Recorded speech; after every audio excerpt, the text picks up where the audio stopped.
Слава Ісусу Христу, дорогі брати і сестри. Ви на каналі пастора Ігоря Назаревича, і це я, якщо що.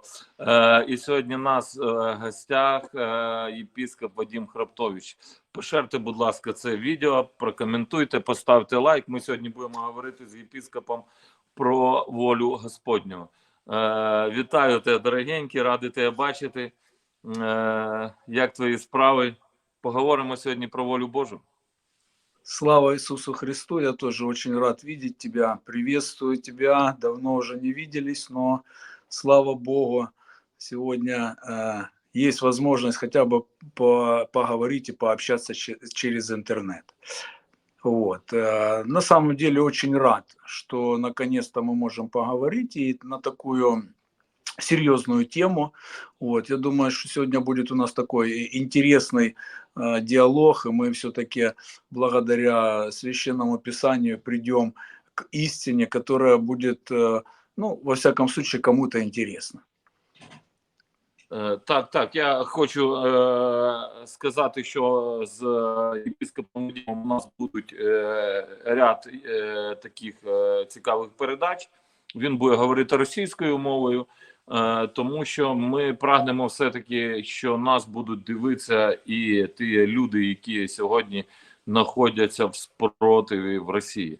Віриться, що все-таки церква, вона має бути в опозиції до такої влади. Що ти про це скажеш? Мені здається, що це і є воля Божа для російських церков. Да, 100%, потому что истинные верующие, которые понимают, да, ну, что сегодня происходит, почему сегодня происходит, они не согласны ни в духовном мире, потому что 100% это от дьявола.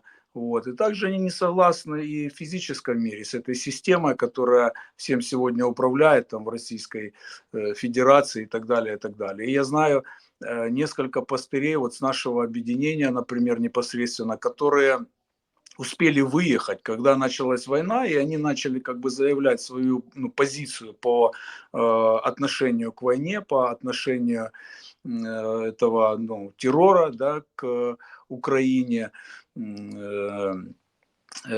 Их просто начали гнобить, их начали там притеснять, и я знаю нескольких, которые просто были вынуждены уехать, потому что им или грозил срок, вот, или же какие-то там, я не знаю, подобные неприятности. Вот. 100% церковь должна понимать, потому что, наверное, одна из задач церкви, вот, это отличать зло, это отличать добро. Вот. Много сегодня людей, они запутались в этом. Они сегодня молятся за то, чтобы там Бог двигался, что сегодня там война это вроде как Божья воля на то, потому что там какой-то народ, в частности вот Украина, да, они там грешили и так далее, и так далее. Очень много сегодня бреда, очень много таких вот вещей, которые вообще не соответствуют и противоречат Писанию. И мы, как верующие, конечно, должны сами в этом разбираться и помочь людям в этом разобраться. Это однозначно. Ну так, сатана – це батько брехні. Да? І коли він говорить брехню, він говорить своє. Так говорить нам Святе Письмо. І Святе Письмо говорить, щоб ми поділяли. Каже, діти Божі і діти диявола, вони між собою різняться. Написано, хто грішить, те дитя диявола. І, дорогі друзі, я хочу, щоб ми це розуміли. Тому що коли людина грішить, він виконує волю батька свого, тобто диявола. І, звісно, да, це хороша тема, і я знаю, що у вас в об'єднанні «Нове покоління» є брати в Росії, які сидять за свої переконання в в'язниці. І я прошу, щоб ви молилися, дорогі друзі, за таких людей, і не хочу називати прізвища, щоб не ускладнити долю цих в'язнів сумлінь. І закликаю, щоб церква була солідарна, щоб ми все-таки підтримували таких, які страждають сьогодні за волю Божу. І не тільки словом, але знаходили можливість підігріти фінансово сім'ї і загріти якось їх, щоб полегшити їхнє страждання за віру в в'язниці. І наразі ми говоримо за волю Божу. Дорогі друзі, я хочу прочитати з Римлянам, всім відоме місце зі Святого Письма написано: «Тож благаю вас, браття», 12 розділ з першого вірша читаю. «Через Боже милосердя повіддавайте тіла ваші на жертву живу, святу, приємну Богові для розумної служби вашої.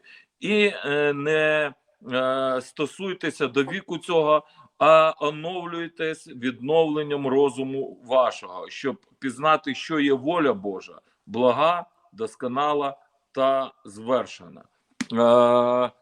Я впевнений, що не можна війти в волю Божу, не принесши себе в жертву живу. От хочу у тебе спитати, що ти про це думаєш? Тобто, чи можна просто виконати волю Божу і при цьому десь уникнути якихось відповідальності, не будемо говорити страждань уже зразу, відповідальності за Царство Небесне? Ну, знаешь, мы как верующие люди, все свои поступки, да, или там действия, ну, у нас есть хороший плюс. Я считаю, это хороший плюс и прерогатива в том, что мы можем анализировать и сравнивать это с нашим Господом Иисусом Христом. И когда мы читаем Писание, Иисус проходил через многие вещи, с которыми мы сегодня сталкиваемся, или с которыми нам нужно сегодня преодолеть, которые, да. В 26 главе Матфея четко ясно написано, сам Иисус, да, он молится, он говорит: если возможно, пусть сия чаша минует меня, но не моя есть воля, но твоя. То есть Иисусу тоже было нелегко делать какие-то вещи, ему было нелегко идти на Голгофский крест, потому что он знал наперед, что его ожидает. Многие вещи, которыми мы сталкиваемся, мы не знаем, что будет завтра. И мы думаем, да, как-то пронесет, да, может, будет. Иисус все это знал. Он понимал, он трезво оценивал это, он не ставил это, может быть, или еще, он четко знал.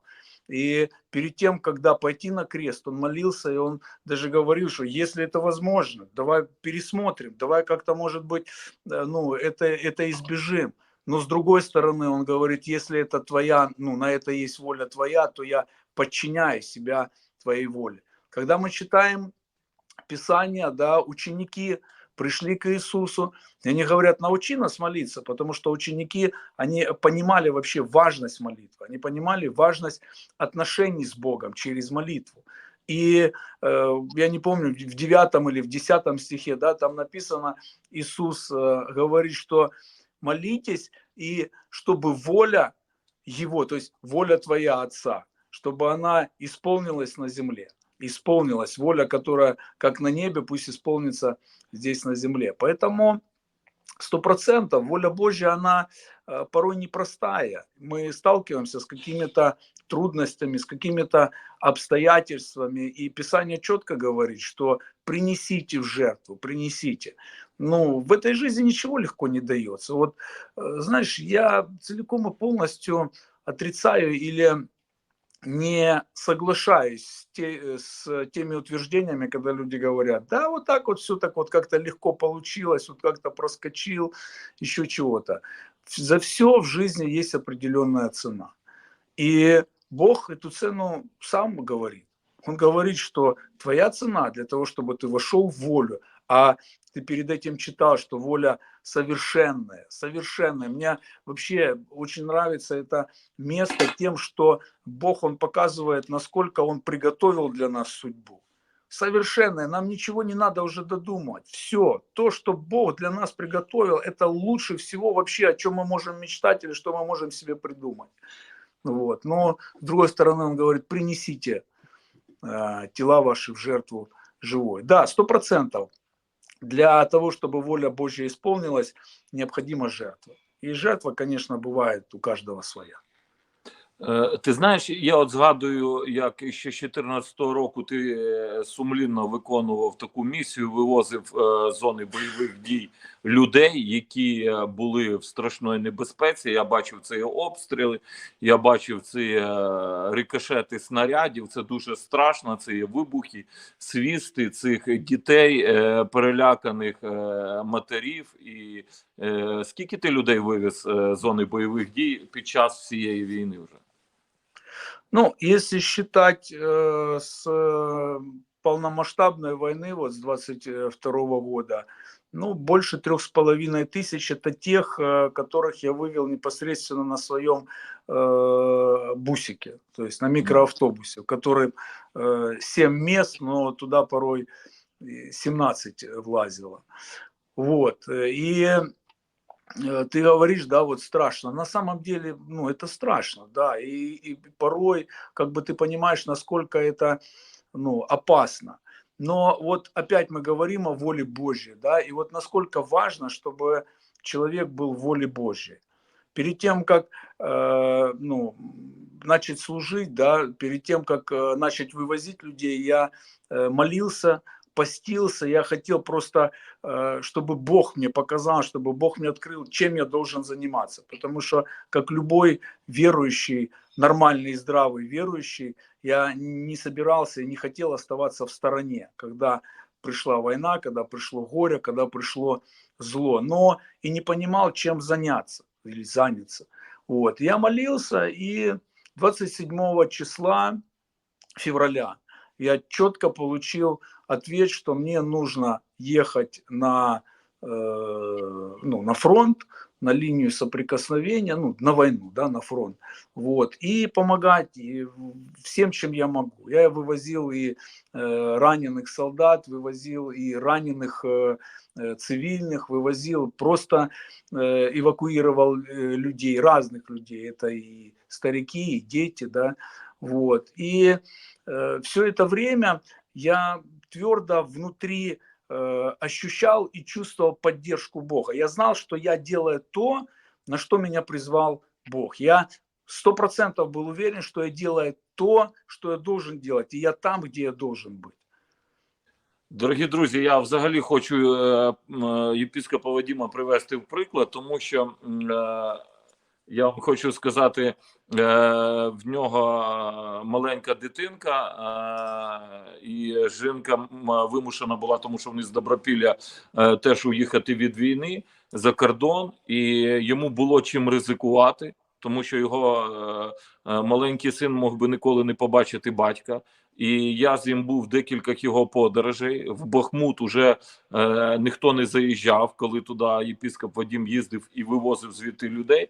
І я вам хочу сказати, от наразі його місія закінчилася. Я пам'ятаю, ми з тобою радились, ти, звичайно, говорив зі своїм старшим єпископом, да, зі своїм наставником, але так як ми з тобою дружимо, я тебе теж надихав, пам'ятаю, на те, що ми побачили, що твоя місія в Україні закінчена, от саме з евакуації людей, тому що вивезти з-під обстрілів 3000 людей, ну, і якщо ви побачите це відео, воно десь є, до речі, да? Еще раз прервалось. Відео з твоїми місіонерськими, да, і воно є в Ютубі, забите Вадим Храптович, і ви побачите, це дуже небезпечно, як він це все робив, ці речі. І знаєте, зараз вже фронт, він стабілізований, і вже люди, які виїхали, вони вже виїхали. Звісно, є ждуни, які чекають там, може, в Авдіївці, то я не впевнений, хоча можуть іще чекати десь по підвалах росіян, а решта це вже люди, які все, вони виломились з зони бойових дій, евакуювалися звідти, і багато наших братів допомагали вивезти. І от єпископ Вадим, він саме, напевно, такий яркий, тому що ну, це було дуже видно, про нього писали в газетах. І от коли фронт вже був стабілізований, то єпископ Вадим, він вже поїхав до своєї сім'ї. Він говорив, як, я пам'ятаю, ти мене питав, як ти це бачиш? Я кажу, а що? Я бачу, що твоя місія тут закінчена, і от наразі наш брат відкрив церкву, відкриває церкву в Норвегії. Хай тебе Бог рясно благословить. Давай поговоримо за цей момент, тому що для багатьох людей от нема цієї грані, коли я можу виїхати там чи перейти на інший якийсь рівень, як це взагалі відбувається. тому що хтось біжить навіть коли за ним ніхто не гониться, і це Да. неправильно, тому що написано, що це нечестивий біжить, коли ніхто не гониться за ним, а праведник він сміливий як лев. Давай поговоримо про це, коли оцей момент, коли можна виїжджати і коли можна залишати, тому що мені, до речі, одна людина каже, я уїжджаю, там, це служитель бувший, каже, я уїжджаю, все там за кордон. Я кажу, а що ти там будеш робити? Він каже, та то, що і тут діло. Я кажу, ні. В моєму розумінні місія і воля Божа, вона має локацію. Що ти на це скажеш? 100%. 100%. И тому яркий пример в Библии, да, это пророк Илия. Вот. Бог конкретно показал ему не только то, что он должен сделать, сказать, объявить, но следующее, что он сделал, он показал ему места, в которых он будет находиться в безопасности, и не только в безопасности, но он будет ни в чем не иметь нужды, скажем так. Что касается вот, моей ситуации, да, я помню, да, и да, ты хорошо подметил, потому что часто мы с пастырем Игорем созванивались, как такие хорошие друзья, и я делился многими вещами. Вот, и я помню, после того, когда Бог мне положил вот четко на сердце, чем я должен заниматься, в августе 22 года я все-таки решил съездить до своей семьи в Норвегию. Вот они уже на то время находились в Норвегии.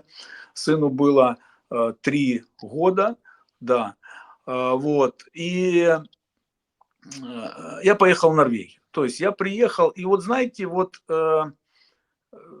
я выездной. Да? Вот мне можно было остаться, еще чего-то. Но внутри я четко понимал, вот я сюда приехал пока на время. Пока на время. Потому что моя миссия, она не окончена. И я находился с семьей, но вторая половина, да, как говорят, вторая половина меня, она находилась постоянно в зоне боевых действий. Я побыл месяц, приехал домой, и меня это очень сильно беспокоило, да, вот как бы казалось бы, у меня есть семья, у меня есть сын, за которого мы долго молились, у нас долгое время не было ребенка, Бог благословил, и это вообще тема 100%. Я не буду сейчас касаться этой темы, если будет когда-то у нас другой эфир, я подробно могу рассказать об этом, но это большое свидетельство. Я приехал на Донбасс, опять как бы вот в ту обстановку, да, опасную, небезопасную. И я ощутил вот это, знаете, состояние того, что я там, где я должен находиться. И я опять как бы влился в эту работу 5 дней в неделю, вот, потому что суббота, воскресенье это были служения, я проводил. Вот, и так продолжалось до февраля 23 года. И в какой-то момент я получил четкое понимание того, что то, что я должен был сделать, я сделал. И внутрь пришел покой. Я был точно уверен, что моя миссия, она окончена, и мне нужно идти дальше. И тогда Бог мне просто вот четко, не только через личное откровение, но и, слава Богу, за братьев, за духовных наставников, которые 1, 2, 3 мне говорят, да надо ехать, тебе надо ехать, надо открывать церковь, мы должны распространяться, Евангелие должно распространяться. Вот. И я поехал с твердым убеждением того, что на это есть воля Божья. И это очень важно. Потому что я помню эти ситуации, когда ты делаешь что-то, да, по своим желаниям, по своим каким-то прихотям, пытаясь как бы объяснить себя или уверить в том, что это воля Божья. Но через какое-то время приходит разочарование. Через какое-то время приходит вот это состояние, когда внутри тебя нет покоя, когда внутри тебя постоянно какая-то, ты куда-то бежишь, чего-то ищешь, да, к чему-то стремишься, а сам даже объяснить это состояние не может. Вот, поэтому очень важно, чтобы действительно верующий человек, он жил по воле Божьей. Писание в 17 главе, я Ефесянам зачитаю, мне очень нравится это место. В 5 главе и 17 стих написано, Иисус говорит так. «Итак, не будьте нерассудительными, но познайте, что есть воля Божья».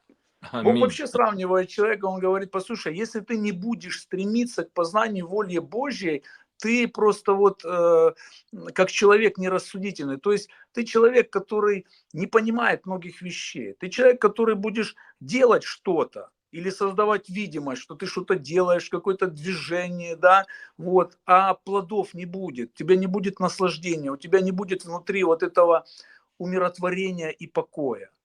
Вот, поэтому 100% люди, которые, может быть, там, ну, по разным причинам. Ну, я ни в коем случае не осуждаю, потому что война – это война, и это страшно.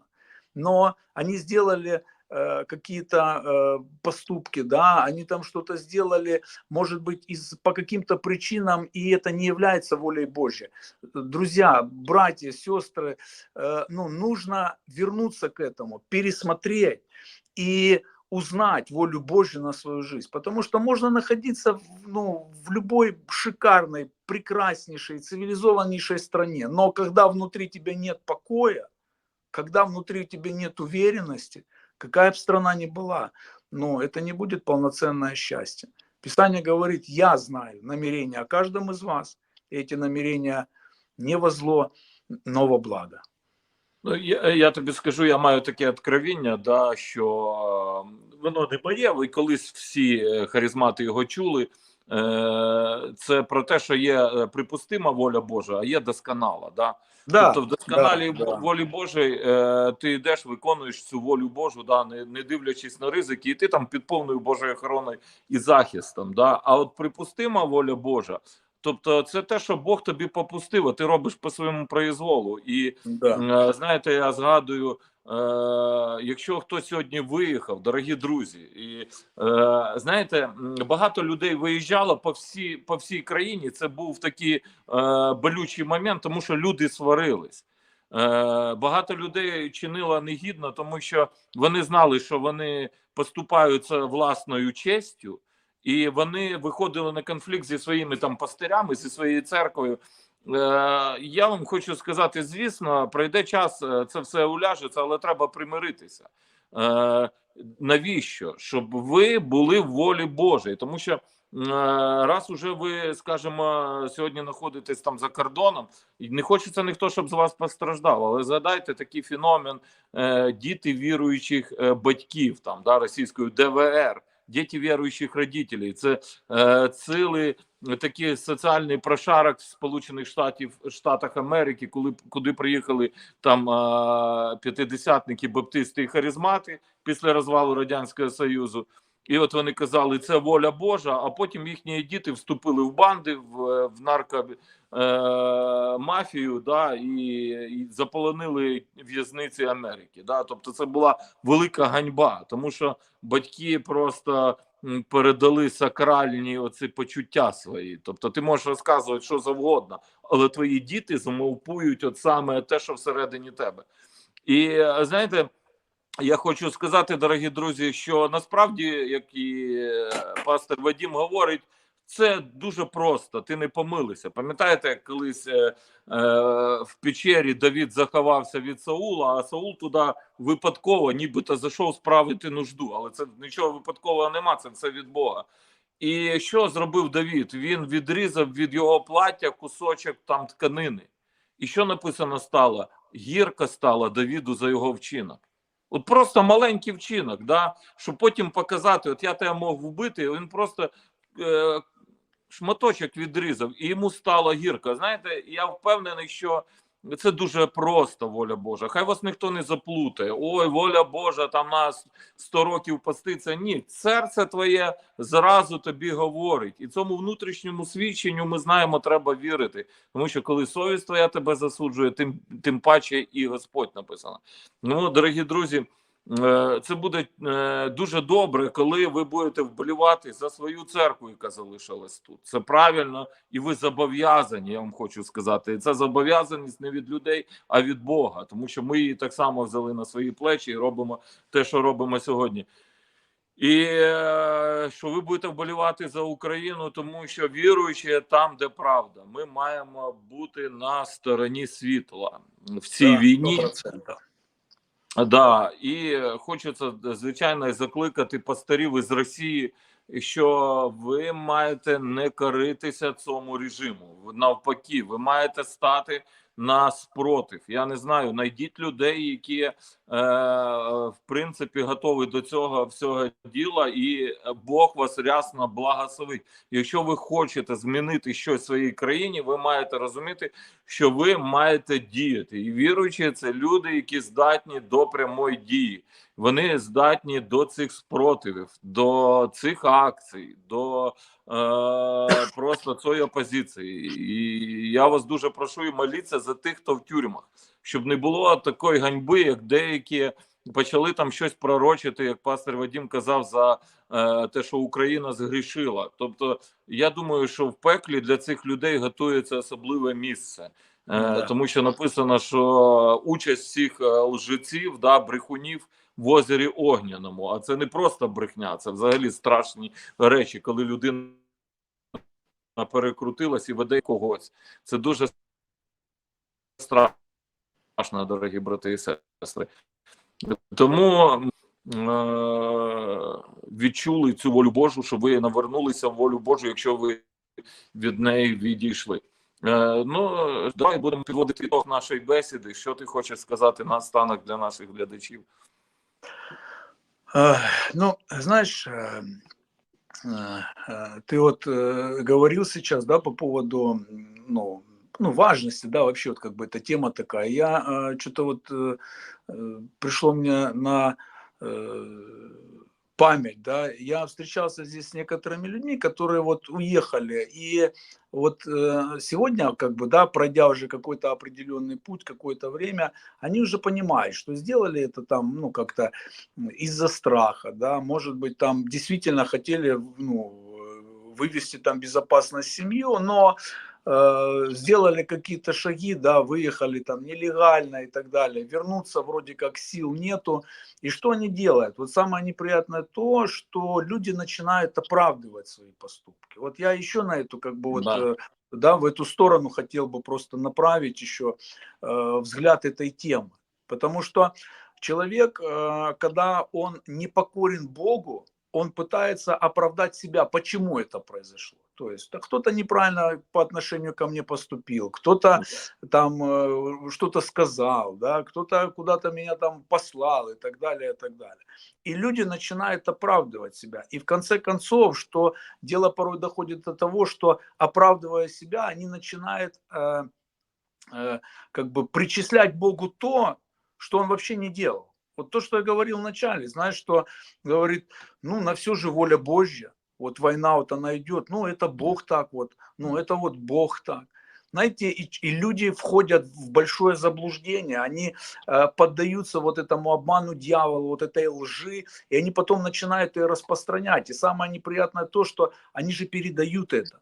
Они передают, и они об этом говорят. Поэтому воля Божья – это очень важно для каждого из нас. И буквально 2 минуты, я не буду как бы эту тему раздувать, но я бы, наверное, хотел сказать, вот что нужно или как быть уверенным в том, чтобы ты знал, что ты в воле Божьей или нет. Первое, конечно же, это 100% молитва, 100%, потому что без отношений с Богом ты никак не узнаешь Его желание по отношению к тебе, Его волю по отношению к тебе. Это, конечно, молитва. Второе, это изучение Писания, потому что через Писание мы узнаем Его характер, мы видим множество каких-то примеров из библейских историй, как Бог двигается и как Бог направляет людей, да, вот, ну, в свою волю Божью.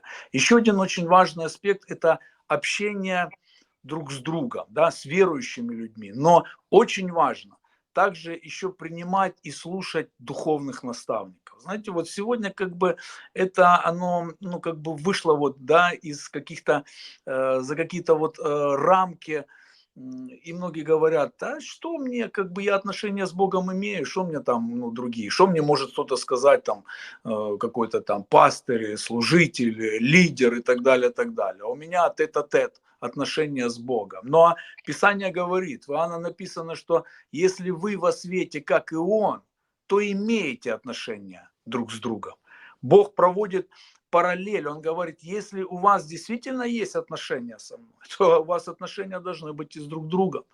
Вот. Ну, и, наверное, последнее, конечно, это еще внутреннее убеждение. Знаешь, когда ты поступаешь и ты чувствуешь, ты ощущаешь это умиротворение, мир и покой. У тебя четкое осознание того, что ты на правильном месте, и ты делаешь то, что должен делать. Ты делаешь то, на что у Бога есть воля. Вот. Ну, будем... Ти знаєш, я тобі скажу, є така тема, да, от постійно Святе Письмо говорить за людей зі спаленими сумліннями. Да? Да, да, да, да. І я скажу, дорогі друзі, людина, яка спалила свою совість власну, вона вже Бога не почує. Понімаєте? Тобто, зрозумієте, не можна йти в розріз з сумлінням. І це дуже важлива ситуація, тому що написано взагалі, піде цією дорогою і дитина, і не заблудиться, зрозумієте? І написано, що на цьому шляху вона і Василиска побачить, да, тобто гадюку, да, російську, да, змію, лева, да, і не убоїться. І от це дуже важлива така ситуація, що насправді з Господом дуже просто і дуже легко. Да? Як 22-й псалом говорить, що Господь пастир мій. Да. Я скажу, що я взагалі не вірю у відносини людини з Богом, оці сакральні відносини, тет-а-тет, як ти говориш, їх не існує, якщо нема наставників. Це 100%. Це просто велике сьогодні таке заблуждення, коли люди говорять, все, мені не треба ніхто, в мене є Господь. А да, Святе Письмо говорить інакше. От зрозумій, от якщо ти хочеш схибити, то йди цим шляхом, тому що Святе Письмо говорить зовсім протилежне. От зовсім, я не буду зараз говорити і про наставників, і їхні відчуття, і про благословіння, і тому подібне, але це сьогодні таке заблуждення, коли мені навіть пастиря говорять, да саме головне, каже, це навчити людей молитися. Да це не саме головне. У мене такий був приклад приведу. Такий мужичок, який там відсидів дуже багато років в в'язниці, такий авторитет там був, з злодіями сидів і дуже цим хвалився. І він, коли йшов молитися в таємну кімнату, він виходив звідти такий агресивний. Він каже, я не можу вибачити жінку пастиря. Я кажу, а що вона тобі зробила? Вона там десь на сцені, ти взагалі вона і не знає, як тебе звати. Понімаєте? Тобто, навіть таємну кімнату, поки тобі не научать, не розкладуть, як туди заходити, як чути голос Божий. Послухай, в чому ти хочеш розібратися? В чому ти хочеш розібратися? Це складна тема. Коли Ілій учить Самуїла, пам'ятаєш, ти приходить, каже, ти звав мене? Він каже, не звав тебе, а потім він усвідомлює, що його Бог звав. Та навіть коли Самуїла позвав Господь, він не зрозумів, що це Господь його зве. Це серйозна і складна тема. Якщо ви хочете заблукати в цьому, і ви говорите, мені ніхто не треба що пояснювати, я таких людей мільйон бачу, да раді Бога. Раді Бога, а я цими речами не жартую. Я цими речами не жартую, тому що багато написано, веду священника, шукають бачення. Я прийду, перепитаю. Я піду в таємну кімнату, і ти кажеш, буду молитися, поститися, шукати Бога. І коли в мене в серці все заспокоїться, я буду знати точно, як це все відбувається. Через призму Святого Письма, через спілкування з наставниками, через власне откровення. Ну, якось так, дорогі друзі. Ми ще з єпископом Вадимом будемо про це говорити в подальших наших етерах. Тому просимо вас, долучайтесь до цього всього діла. Підписуйтесь на канал Вадима Хребтовича, одноіменна назва, да? Да. І підписуйтесь на мій канал Ігор Назаревич, ширте його, ставте лайки, коментуйте, може вам щось не подобається, може у вас є своя думка, обов'язково напишіть її. Пишіть, да, дуже будет интересно, как бы, ну, почитать, и это будет, я думаю, ну, как бы, такая вот, знаете, ну, повод какой-то передачи. Вот, потому что я также понимаю, что, ну, пастор Игорь, он не делает просто, да, какие-то там поучительные какие-то передачи. То есть, ну, сегодня есть множество актуальных тем, на которые надо говорить. И не всегда тот, кто говорит, он является правым, да. Вот. Не всегда тот, кто о чем-то советует, он не сведущ в этом, да, как бы он не понимает сам. Поэтому такие передачи 100% нужны. Там, где мы общаемся, там, где мы на первое место ставим Библию. Вот. Помните, как в притчах, да, написано, он был узнаваемый всеми сидящему у ворот. Вот. Да, Поэтому это Я, будет... я пропоную помолитися за наших глядачів, дорогі друзі. Я відчуваю помазання Духа Святого, яке сьогодні з нами. Да. І якщо сьогодні у нас програма не засилення була, а за те, як знайти вихід, я вірю, що Дух Святий вам показує зараз, що треба зробити. Якщо ви йому довіряєте, це дуже правильно. А ми з єпископом помолимось, щоб Бог надихнув, наш Господь Ісус Христос, надихнув ваше серце впевненістю, і щоб ви не коливалися в виборі свого шляху. Так? Да. Амінь. Молимось. Боже, ми дякуємо тобі за наших Амінь. братів і сестер, які сьогодні з нами. Благослови їх, крепко утверди їх, Господь, внутрішньої людині, Господь, щоб їм виконати волю Твою, яка блага, угодна, звершена тобі, Господь. І ми просимо, щоб ти дав їм цю впевненість з миром своїм. І просимо за тих братів наших, які сьогодні страждають за переконання свої, страждають сьогодні за ім'я Твоє, в'язницях, Господь, в спротиві. Ми просимо на війні, на фронті, надихни їх, збережи їх в ім'я Ісуса Христа. Дякуємо тобі, батько. Благослови також і сім'ї, і дітей, всіх наших воїнів, які сьогодні воюють, волонтерів, священників, капеланів, в ім'я Ісуса Христа. Дякуємо тобі, наш батько. Да, Господь. Амінь. Амінь. Дорогий друг, сильно тебе обнімаю, буду радий зустрічі, міцно жну тобі руку.